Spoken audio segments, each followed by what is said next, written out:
ಒಬ್ಬ ಯೋಗಿಯಿಂದ ಕಲಿತ ಆ ವಿದ್ಯೆ ಅಶ್ವಪತಿ ಮಹಾರಾಜರ ಜೀವನದಲ್ಲಿ ದೊಡ್ಡ ಪರಿಣಾಮಕಾರಿಯಾಯಿತಂತೆ. ಏನಾಯ್ತಂತೆ? ಅದೇನೆಂದರೆ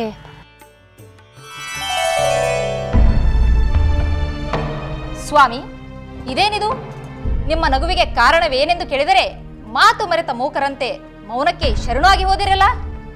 ದೇವಿ, ಮಾತಿನ ಅಗತ್ಯವಿಲ್ಲದಾಗ ಮೌನವೇ ಸೂಕ್ತ. ಪತ್ನಿಯ ಜೊತೆ ಏಕಾಂತದಲ್ಲಿರುವಾಗ ನೀವು ನಕ್ಕ ನಗುವಿಗೆ ಶೃಂಗಾರದ ಸ್ವಾರಸ್ಯವಲ್ಲದೆ ಬೇರೇನಿರಲು ಸಾಧ್ಯ? ನೀನು ಏನು ಬೇಕಾದರೂ ತಿಳಿದುಕೋ ದೇವಿ, ಆದರೆ ಮತ್ತೆ ಮತ್ತೆ ನನ್ನನ್ನು ಏಕೆ ಎಂದು ಕಾಡಬೇಡ. ಹಾಗಾದರೆ ಹೇಳುವುದಿಲ್ಲವೇ? ಎಷ್ಟು ಸಲ ಹೇಳಲಿ ದೇವಿ, ನೀನೆಷ್ಟೇ ಒತ್ತಾಯಿಸಿದರೂ ನಾನು ಹೇಳಲಾರೆ, ಹೇಳುವಂತಿಲ್ಲ. ಈ ವಿಷಯವನ್ನು ಇಲ್ಲಿಗೆ ಬಿಟ್ಟು ಬಿಡು.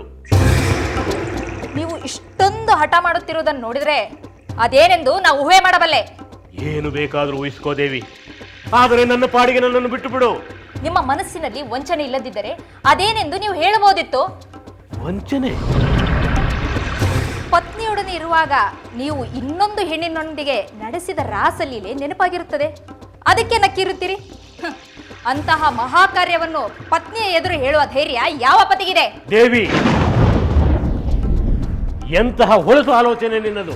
ನಿಮ್ಮ ಹೊಲಸು ಕಾರ್ಯಗಳಿಗಿಂತ ನನ್ನ ಆಲೋಚನೆ ಹೊಲಸಲ್ಲ. ದೇವಿ, ನೀನು ನನ್ನ ಧರ್ಮಪತ್ನಿಯಾಗಿ ನನ್ನ ನಡವಳಿಕೆಯ ಬಗ್ಗೆ ನೀನು ಈ ರೀತಿ ಸಂದೇಹ ಪಡುವೆ ಎಂದು ನಾನು ಭಾವಿಸಿರಲಿಲ್ಲ. ಹಾಗಿದ್ದರೆ ನಿಜವನ್ನು ನುಡಿಯಲು ಅಡ್ಡಿ ಏನು? ನನ್ನನ್ನು ಸ್ವಲ್ಪ ಅರ್ಥ ಮಾಡಿಕೋ ದೇವಿ, ನಾನು ವಂಚಕನಲ್ಲ. ನಗುವಿನ ಕಾರಣ ಏನೆಂದು ನಾನು ಹೇಳಿದರೆ ನನಗೆ ಮರಣ ಸಂಭವಿಸುತ್ತದೆ. ನಾನು ನಂಬುವುದಿಲ್ಲ.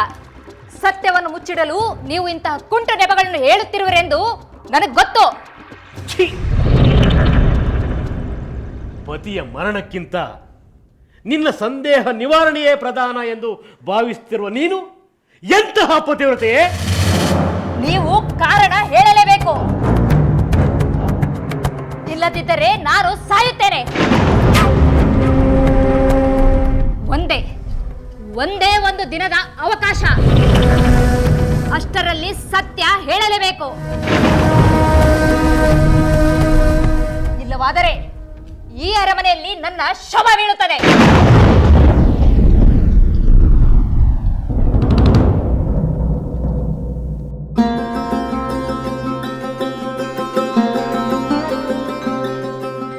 ಕಾರಣವನ್ನು ಹೇಳಿದರೆ ತನ್ನ ಮರಣ ಸಂಭವಿಸುವುದೆಂದು ಅಶ್ವಪತಿ ಮಹಾರಾಜರು ಹೇಳಿದ ಮೇಲೂ ರಾಣಿಯರು ಇಷ್ಟು ಹಠ ಮಾಡುತ್ತಾರೆಯೇ?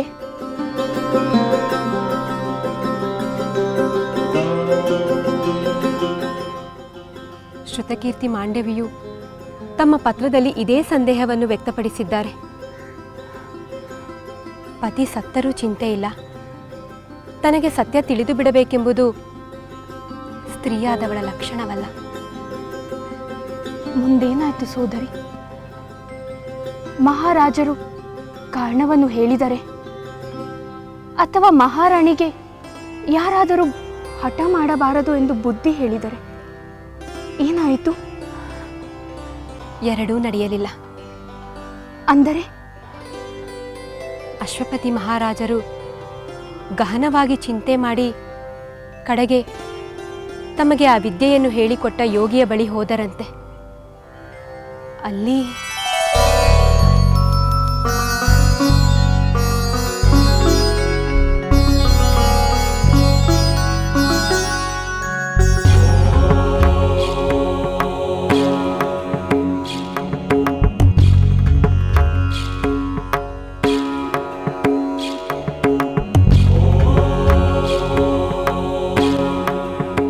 ಮುನೀಂದ್ರರಿಗೆ ನನ್ನ ಅನಂತ ಅನಂತ ಪ್ರಣಾಮಗಳು.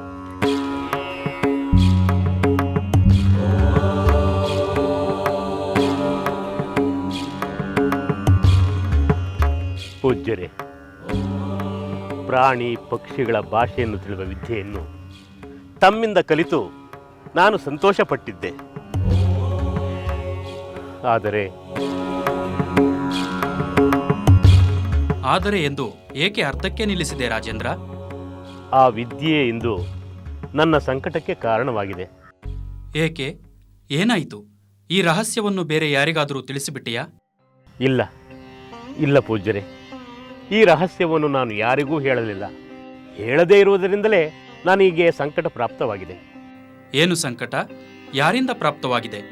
ಪೂಜ್ಯರೇ, ನಿನ್ನೆ ದಿನ ನಾನು ನನ್ನ ಪತ್ನಿ ಏಕಾಂತದಲ್ಲಿರುವಾಗ 2 ಇರುವೆಗಳು ಸರಸ ಸಲ್ಲಾಪದ ಮಾತುಗಳನ್ನಾಡುತ್ತಿದ್ದವು.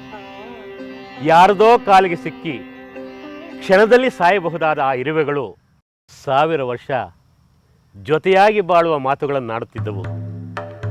ಇದನ್ನು ಕೇಳಿಸಿಕೊಂಡು ನನಗೆ ನಗು ಬಂತು. ಜೋರಾಗಿ ನಕ್ಕು ಬಿಟ್ಟೆ. ಅದನ್ನು ಕಂಡ ನನ್ನ ರಾಣಿ ಈ ನಿಮ್ಮ ನಗುವಿಗೆ ಕಾರಣವೇನೆಂದು ಹೇಳಲೇಬೇಕೆಂದು ಒತ್ತಾಯಿಸುತ್ತಿದ್ದಾಳೆ. ನಾನು ಈ ರಹಸ್ಯವನ್ನು ಹೇಳಿದರೆ ನನಗೆ ಮರಣ ಪ್ರಾಪ್ತಿಯಾಗುತ್ತದೆ ಎಂದು ಹೇಳಿದರೂ ಕೂಡ ಕೇಳುತ್ತಿಲ್ಲ. ನೀವು ಹೇಳಲೇಬೇಕು, ಇಲ್ಲವಾದರೆ ನಾನೇ ನನ್ನ ಪ್ರಾಣ ತ್ಯಾಗವನ್ನು ಮಾಡಿಕೊಳ್ಳುತ್ತೇನೆ ಎಂದು ಹಠ ಮಾಡುತ್ತಿದ್ದಾಳೆ. ಈ ಸಮಸ್ಯೆಯಿಂದ ನೀವೇ ನನ್ನನ್ನು ಪಾರು ಮಾಡಬೇಕು ಪೂಜ್ಯರೇ. ರಾಜೇಂದ್ರ, ನಿನ್ನ ಪತ್ನಿಯ ಕೋರಿಕೆಯನ್ನು ಈಡೇರಿಸಲು ಪ್ರಾಣಾರ್ಪಣೆ ಮಾಡಲು ಸಿದ್ಧವಿರುವೆಯಾ? ಇಲ್ಲ ಪೂಜ್ಯರೇ, ಇಲ್ಲ. ನಾನು ಬಹುಕಾಲ ಬಾಳಬೇಕೆಂದು ಆಸೆ ಪಡುತ್ತಿದ್ದೇನೆ. ಹಾಗಾದರೆ ನೀನವಳಿಗೆ ಕಾರಣವನ್ನು ಹೇಳಬೇಡ. ನಾನು ಹೇಳದೇ ಇದ್ದರೆ ಆಕೆ ತನ್ನ ಪ್ರಾಣವನ್ನು ತ್ಯಾಗ ಮಾಡಿಕೊಳ್ಳುತ್ತಾಳೆ ಪೂಜ್ಯರೇ. ಸತ್ತರೆ ಸಾಯಲಿ, ಅದು ಅವಳ ಸ್ವಯಂಕೃತ ಅಪರಾಧ. ಪತಿಯ ಶ್ರೇಯಸ್ಸನ್ನು ಬಯಸುವುದು ಸತಿಯ ಧರ್ಮ. ಅದನ್ನು ಬಿಟ್ಟು ಪತಿಯ ಮರಣವಾದರೂ ಚಿಂತೆ ಇಲ್ಲ, ತನ್ನ ಸಂಶಯವನ್ನೇ ದೊಡ್ಡದೆಂದು ಪರಿಹರಿಸಿಕೊಳ್ಳಲು ಹಠ ಮಾಡುವುದು. ಅಂತಹ ನಿರ್ದಯಿ ಸತಿಗಾಗಿ ನೀನೇಕೆ ಸಾಯಬೇಕು? ಅರ್ಥವಾಯಿತೆ? ಹೋಗಿ ಬಾ ಮಹಾರಾಜ, ನಿನಗೆ ಮಂಗಳವಾಗಲಿ.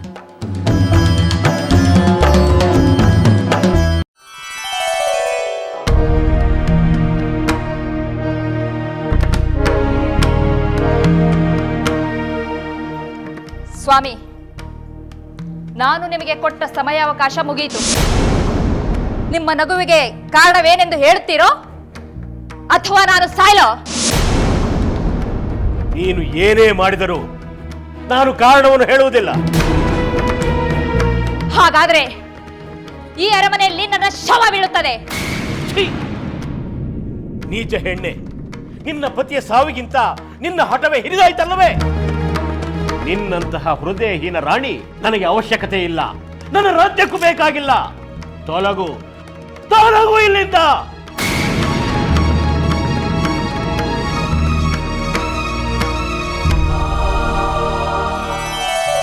ಹಾಗಾದರೆ ಅಶ್ವಪತಿ ಮಹಾರಾಜರು ತಮ್ಮ ರಾಣಿಯನ್ನು ತ್ಯಜಿಸಿ ಬಿಟ್ಟರೆ?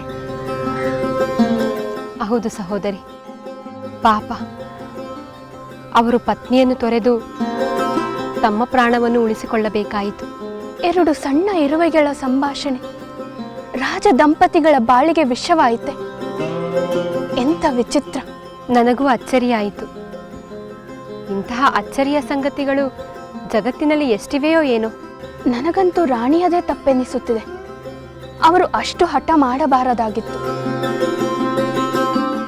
ಇಂತಹ ಪರಿಸ್ಥಿತಿ ನಮ್ಮ ಅರಮನೆಯಲ್ಲಿ ಸಂಭವಿಸಿದ್ದರೆ ನನ್ನ ಮಾತಾಮಯ್ಯವರಾಗಲಿ ನಿನ್ನ ಮಾತಾಮಯ್ಯವರಾಗಲಿ ಖಂಡಿತ ಹೀಗೆ ಹಠ ಮಾಡುತ್ತಿರಲಿಲ್ಲ, ಅಲ್ಲವೇ? ನಿಜ ಊರ್ಮಿಳೆ.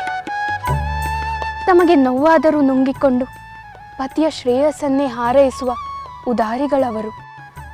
ಆದರೆ ನಮ್ಮ ಮಹಾರಾಜರಿಗೆ ಕಿರಿಯ ರಾಣಿಯ ಮೇಲಿರುವಷ್ಟು ಮೋಹ, ಸ್ನೇಹ, ಪ್ರೀತಿ, ಅಕ್ಕರೆ ಉಳಿದವರ ಮೇಲಿಲ್ಲ. ಊರ್ಮಿಳೆ, ನಾವು ಚಿಕ್ಕವರು. ಹಿರಿಯರ ದೋಷಗಳ ಬಗ್ಗೆ ನಾವು ಮಾತನಾಡಬಾರದು. ಹೆಚ್ಚೆಂದರೆ ನಮ್ಮ ಭಾವನೆಗಳನ್ನು ನಮ್ಮ ಪತಿಯರೊಂದಿಗೆ ಹಂಚಿಕೊಳ್ಳಬಹುದು.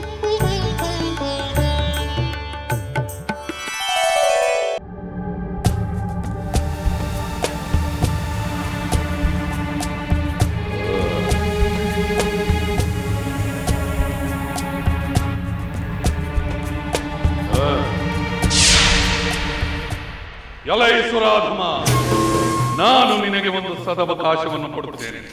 ಈ ಅವಕಾಶವನ್ನು ಉಪಯೋಗಿಸಿಕೊಂಡು ನೀನು ಕೀರ್ತಿಯನ್ನು ಪಡೆ. ರಾವಣನನ್ನು ಗೆದ್ದೆ ಎಂಬ ಕೀರ್ತಿಯನ್ನು ಪಡೆಯಲಾಗುವುದಿಲ್ಲ. ರಾವಣನ ಜೊತೆ ಯುದ್ಧ ಮಾಡಿದೆ ಎನ್ನುವ ಕೀರ್ತಿಯನ್ನು ಪಡೆ. ಎಲೈ ರಾವಣ, ನಿನ್ನೊಡನೆ ಯುದ್ಧವನ್ನು ಮಾಡಿ ಗೆದ್ದೆ ಎಂಬ ಕೀರ್ತಿಯನ್ನು ಪಡೆಯುತ್ತೇನೆ. ನನ್ನ ಶಸ್ತ್ರಾಸ್ತ್ರಗಳ ಪ್ರಯೋಗವನ್ನು ಎದುರಿಸು.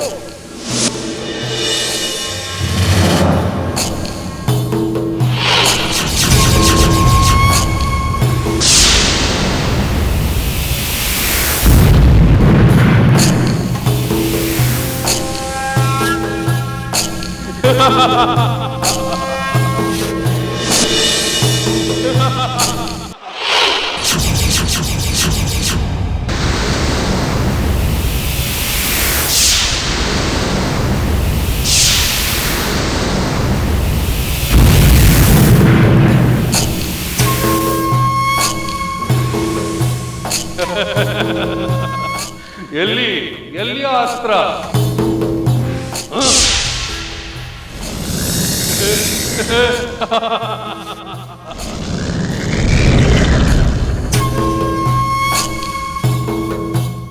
ಎಲ್ಲಿಗೆ ಹೋದ ಈ ಸುರಾಧಮ? ನನ್ನೊಡನೆ ಗೆದ್ದು ಕೀರ್ತಿಯನ್ನು ಪಡೆಯುವೆಯ? ಹೇಳಿ ಹೇಳಿ.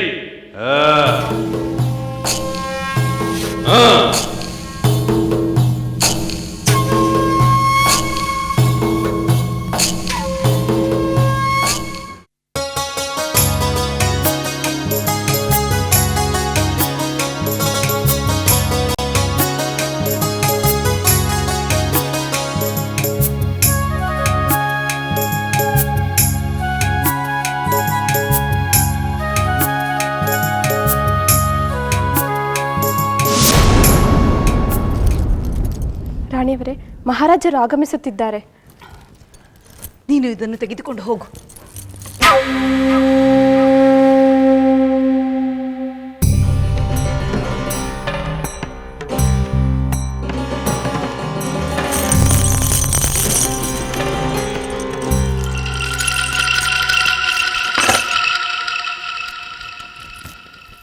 ಇಲ್ಲಿ ನೀನೇನು ಮಾಡುತ್ತಿರುವೆ? ಹೋಗು ಹೋಗು.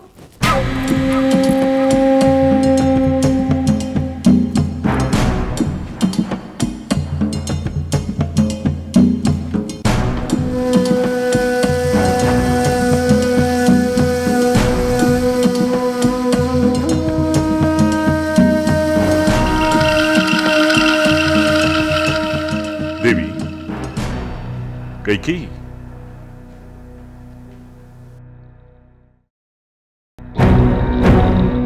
ನನ್ನ ನಿರೀಕ್ಷೆಯಲ್ಲಿ ಸಾಲಂಕೃತಲಾಗಿ ಕಾದು ಕುಳಿತಿರಬೇಕಾದ ಕೈಕೇಯಿ ಇದೇಕೆ ಇಷ್ಟು ಬೇಗ ಮಲಗಿದ್ದಾಳೆ? ಏನಾದರೂ ಅಸಮಾಧಾನವು? ಇವಳ ಕೋಪತಾಪಗಳು ನನಗೇನು ಹೊಸದೇನು? ಯಾವ ಮೃದು ಮಾತುಗಳನ್ನಾಡಿ ಇವಳ ಕೋಪವನ್ನು ಶಮನಗೊಳಿಸಬೇಕೆಂದು ನನಗೆ ಗೊತ್ತಿಲ್ಲವೇ?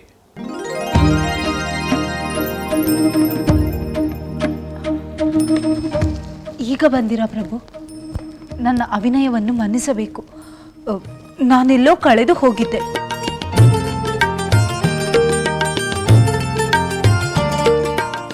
ಎಲ್ಲಿ ಕಳೆದು ಹೋಗಿದ್ದೆ ದೇವಿ? ನೀನೆಲ್ಲೇ ಕಳೆದು ಹೋದರೂ ನಾನು ನಿನ್ನನ್ನು ಹುಡುಕಿ ತರುತ್ತೇನೆ. ನಾನು ಹುಡುಕುತ್ತಿದ್ದೆ ಪ್ರಭು. ದೇವಿ, ನಿನಗೆ ಕೊರತೆ ಏನಿದೆ? ನೀನು ಬೇಡಿದ್ದನ್ನು ಸಲ್ಲಿಸಲು ನಾನಿರುವಾಗ ನೀನು ಕಳೆದುಕೊಳ್ಳುವುದೇನು, ಹುಡುಕುವುದೇನು? ಏನು ಹುಡುಕುತ್ತಿದ್ದೆ? ಪ್ರಭು, ನಾನು ಕಂಡ ಕನಸಿನ ಆನಂದವನ್ನು ಮತ್ತೆ ಪಡೆಯಬೇಕೆಂದು ಹುಡುಕುತ್ತಿದ್ದೆ. ಮತ್ತದೇ ಕನಸು ಬೀಳುವುದೆಂದು ಕಣ್ಮುಚ್ಚಿ ಪ್ರಯತ್ನಿಸುತ್ತಿದ್ದೆ. ಆ ಕನಸಿನಲ್ಲಿ ನಾನಿದ್ದೇನೆ. ನೀವು ಇದ್ದೀರಿ, ನಮ್ಮ ಪುತ್ರ ಭರತನೂ ಇದ್ದ. ಆಹಾ, ಹಾಗಾದರೆ ಅದು ನಯನ ಮನೋಹರವಾದ ಕನಸೇ ಇರಬೇಕು. ಆ ಕನಸೇನೆಂದು ಕೇಳಲು ನನ್ನ ಕಿವಿಗಳು ಕಾತರದಿಂದ ಕಾಯುತ್ತಿವೆ. ಅದೆಂತಹ ಕನಸು ದೇವಿ?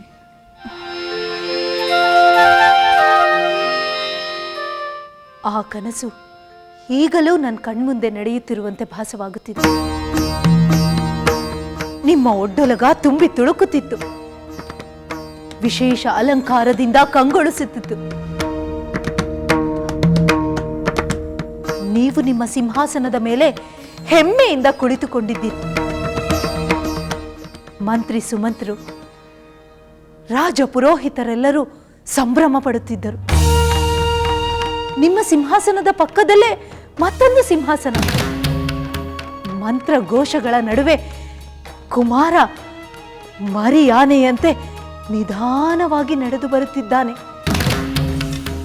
ದೇವಿ, ಕುಮಾರನೆಂದರೆ ನಮ್ಮ ರಾಮಚಂದ್ರನಲ್ಲವೇ? ಅಲ್ಲ ಪ್ರಭು, ನನ್ನ ಕುಮಾರ, ನಮ್ಮಿಬ್ಬರ ಪ್ರೀತಿಯ ಪುತ್ರ ಭರತ.